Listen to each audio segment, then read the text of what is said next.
The studio lights blazed white-hot, casting harsh shadows across the debate stage where two political powerhouses prepared for battle. On one side sat Kellyanne Conway, Trump's former campaign manager, her blonde hair perfectly styled, her eyes scanning talking points with the predatory focus of a cable news warrior who'd survived 1,000 television bloodbaths. Across from her, Congresswoman Jasmine Crockett adjusted her navy blazer with the quiet confidence of a Texas lawyer who'd never met a courtroom she couldn't command. The topic seemed routine enough. The Freedom to Vote Act, another piece of legislation destined for partisan warfare. Conway shuffled her notes, limbering up for what she clearly expected to be another easy demolition of Democratic idealism. She'd done this dance countless times before. Aggressive interruptions, rapid-fire talking points, overwhelming opponents, with sheer volume and manufactured outrage. But Crockett sat differently. No frantic note shuffling, no last-minute strategy sessions with handlers, just the steady breathing of someone who'd spent years in Texas courtrooms facing down hostile witnesses and corrupt officials. Her hands rested calmly on the table, her posture radiating the kind of unshakable composure that comes from knowing your facts, knowing your values, and knowing exactly who you're fighting for. The moderator's voice cut through the tension. We're discussing voting rights and the proposed Freedom to Vote Act. Miss Conway, your opening thoughts? What happened in the next few minutes would break the internet. Millions would choose sides. Viral clips would explode across every platform. And one moment, one perfectly delivered response to Conway's escalating aggression, would crystallize everything Americans were feeling about the state of political discourse. You see, Conway came prepared for her usual brand of cable news warfare. She brought her interruptions, her dismissive headshakes, her arsenal of focus group talking points designed to muddy every issue until viewers gave up trying to understand what was actually at stake. She was ready to turn voting rights into another circus, another chance to exhaust the public with manufactured chaos. But she wasn't prepared for Jasmine Crockett. When Conway finally exploded with, "Stop being so reasonable." Yes, she actually said that. Millions of viewers realized they were witnessing something extraordinary. Not just another political food fight, but a masterclass in how to respond when aggression meets expertise, when volume confronts substance, when manufactured outrage crashes against unshakable principle. Hit that subscribe button and tell us in the comments, do you prefer politicians who shout the loudest or those who speak with quiet authority? Because what you're about to see will show you exactly why millions chose ice over fire, why composed brilliance beats cable news chaos every single time. The moment that broke the internet was coming, and Kellyanne Conway had no idea what was about to hit her. Kellyanne Conway arrived that day as a 57-year-old political survivor who had built her entire reputation on one simple principle: never, ever back down. This was a woman who had clawed her way through decades in Washington's most brutal political machine, who had managed Donald Trump's impossible 2016 victory, who had served as White House counselor through scandals that would have broken lesser operatives. She was the architect of alternative facts, the master of spin who could turn any disaster into a talking point. Conway sat in that studio with the absolute confidence of someone who had faced down hostile media for decades and emerged victorious every time. Her crisp white blazer was armor, her sharp blue eyes were weapons, and those notebooks full of talking points were ammunition she'd spent years perfecting.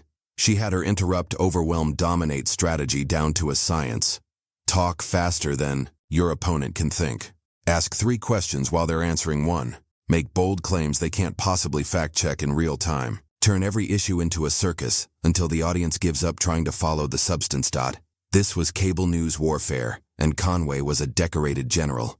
She had overwhelmed seasoned journalists, flustered legal experts, and reduced policy wonks to stammering confusion with nothing but pure force of personality and an arsenal of focus group-tested phrases. She had survived the Trump administration, the investigations, the scandals, the constant media firestorms.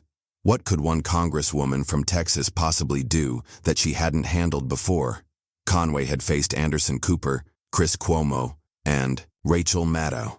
She had turned congressional hearings into political theater. She had made a career out of being underestimated by Washington insiders who thought they could out-talk her, only to watch them crumble under her relentless assault of rapid-fire talking points and manufactured outrage. Today would be no different. Across from this political predator sat Jasmine Crockett, and she represented something entirely different. At 42, she wasn't just another politician climbing the ladder. She was a warrior forged in courtrooms and community meetings, tempered by years fighting for people who couldn't fight for themselves. This was a former public defender who had stood between desperate families and an unjust system, a civil rights attorney who had faced down corrupt officials and hostile judges with nothing but the law and her unshakable belief in justice. Crockett, quote, Navy blazer conveyed authority without aggression. Her minimal jewelry spoke to substance over style, and her composed demeanor radiated the quiet confidence of someone who had never needed to be the loudest voice in the room to be the most powerful. While Conway prepared for war, Crockett simply prepared for truth. No frantic strategy sessions, no last-minute talking points, just the absolute confidence that comes from knowing you're fighting for what's right.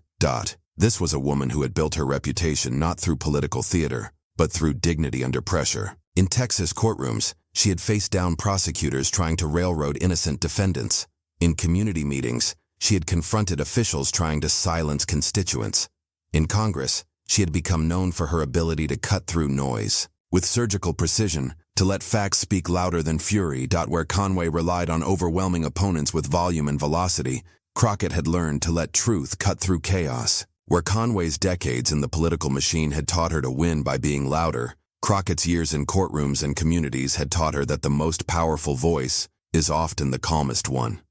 Conway came armed with talking points and tactics. Crockett came armed with something far more dangerous. The unshakable belief that justice doesn't need to shout to be heard. Two completely different approaches to combat were about to collide, and only one would survive the encounter. The host's polished introduction barely finished before Conway launched her first salvo. This so-called Freedom to Vote Act is nothing but a federal takeover disguised as voting rights, she declared, her voice sharp with practiced outrage. It's an assault on state sovereignty, and frankly, I'm surprised someone as inexperienced as the congresswoman would support something so fundamentally un-American. She leaned forward aggressively, eyes locked on Crockett like a predator sizing up prey. Conway had deployed her classic opening strategy: immediate attack, personal dismissal, and inflammatory language designed to provoke a defensive reaction. In her experience, opponents would either shrink back or explode in anger, both outcomes she could exploit. She waited for the inevitable counterattack, the raised voice, the defensive justification that would allow her to interrupt and overwhelm. But Crockett did something completely unexpected. She smiled slightly and said, "Thank you for sharing your perspective, Kellyanne." Her voice remained level, professional, almost conversational. "I appreciate your concerns about federal overreach. Could you point to specific provisions in the bill that you believe constitute this takeover? I'd love to discuss the actual text."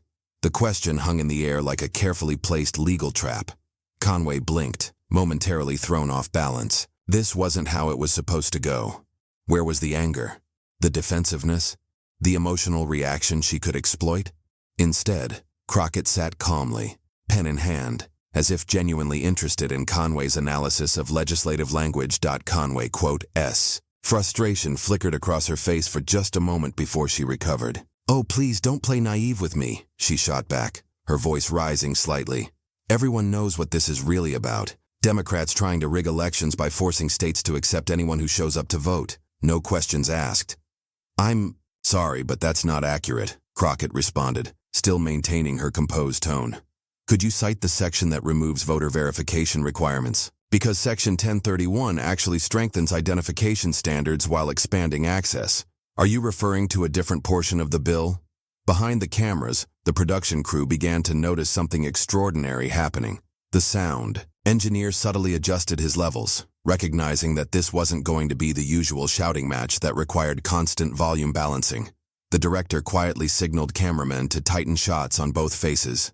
Conway's growing agitation was becoming as interesting as Crockett's unflappable calm. Behind the cameras, crew members exchanged wide-eyed glances of disbelief.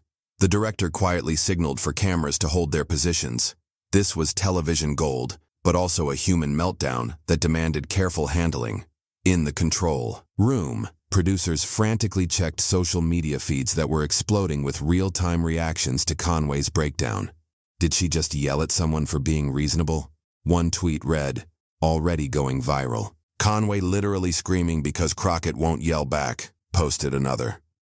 Within seconds, Clips of Conway's outburst were being shared across every platform, with viewers expressing everything from shock to laughter to profound concern about the state of political discourse. Conway slowly sank back into her chair, the reality of what she had just done beginning to penetrate her fury-clouded mind. She had just provided the perfect demonstration of everything wrong with modern political combat: the elevation of performance over substance, volume over facts, theater over governance. Across the table, Jasmine Crockett sat exactly as she had throughout the entire meltdown, calm, composed, and ready to deliver what would become one of the most masterful responses in political television history. The silence stretched for what felt like an eternity before Crockett spoke, her voice carrying the gentle authority of a teacher addressing a classroom disruption. "Kellyanne, I can see that you're upset, and I understand that voting rights is an issue that brings out strong emotions in all of us."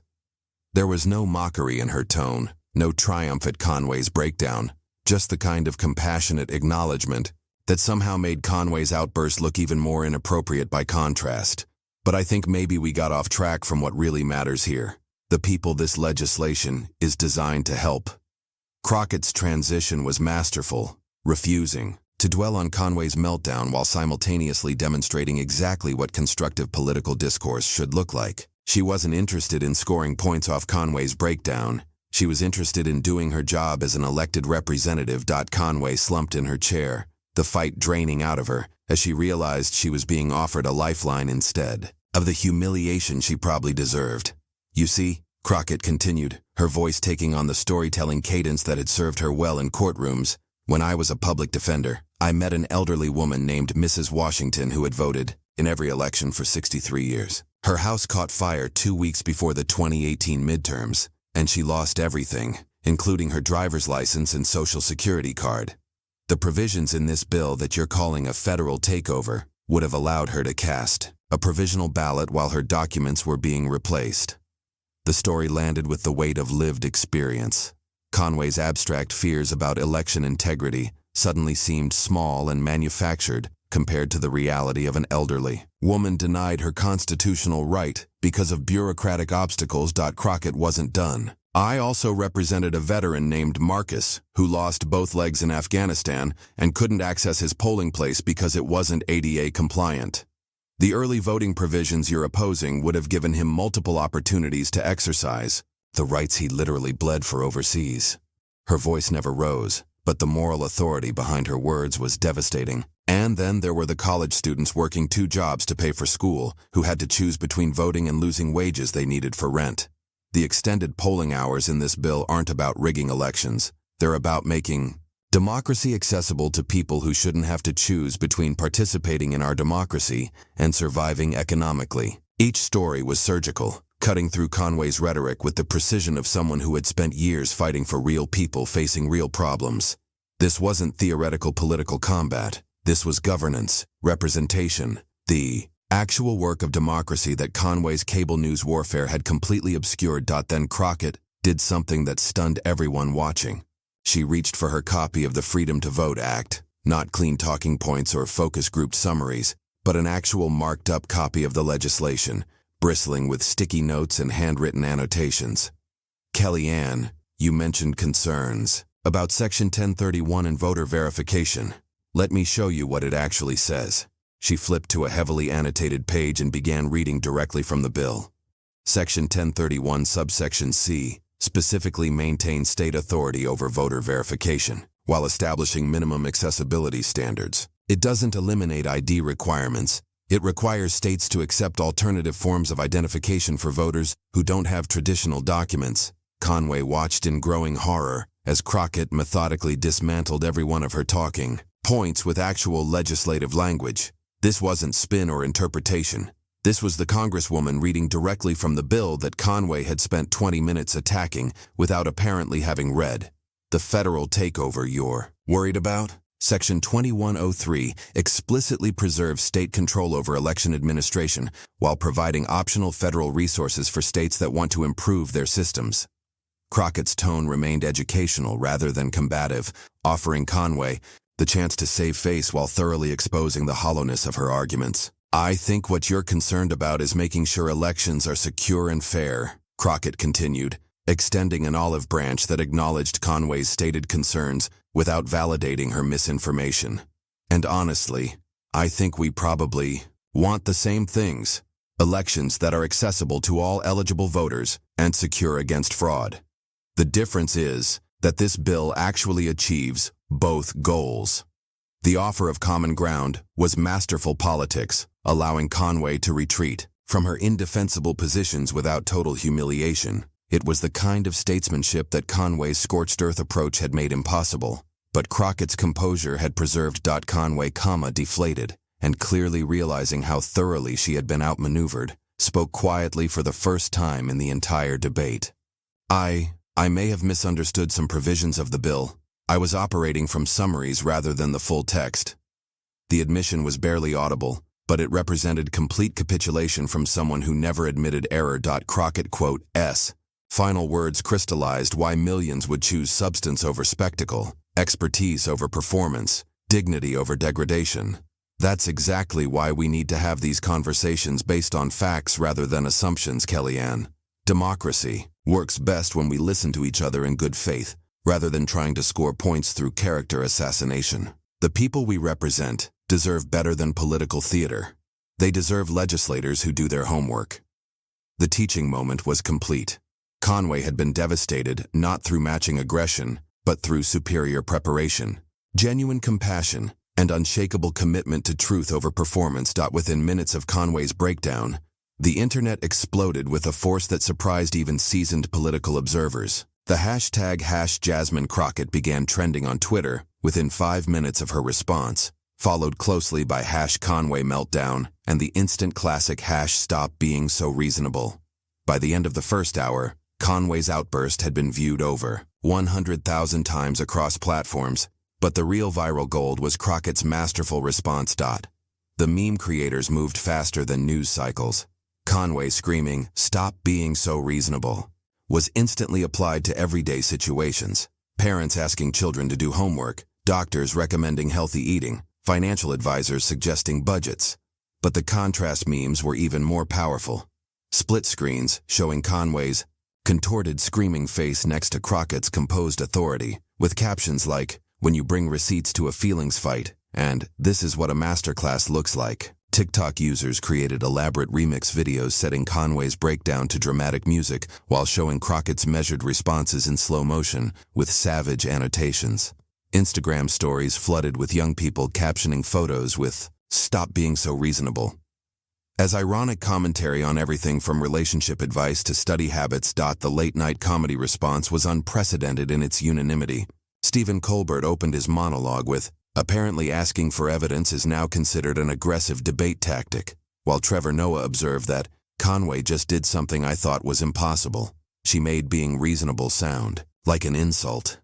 Even Saturday Night Live fast-tracked a cold open featuring the exchange, with the actress playing Crockett barely needing to exaggerate her composed delivery. Most remarkably, the viral explosion crossed partisan lines. Conservative commentators found themselves in the impossible position of trying to defend someone who had literally screamed at an opponent for being logical. Even Fox News anchors struggled with headlines like, "Conway questions Crockett's composure," before eventually pivoting to analysis of Crockett's effective debate technique. The academic response was swift and fascinating. Within 48 hours, Harvard Kennedy School's Institute of Politics published an analysis titled "The Crockett Method: Dignity as Political Strategy."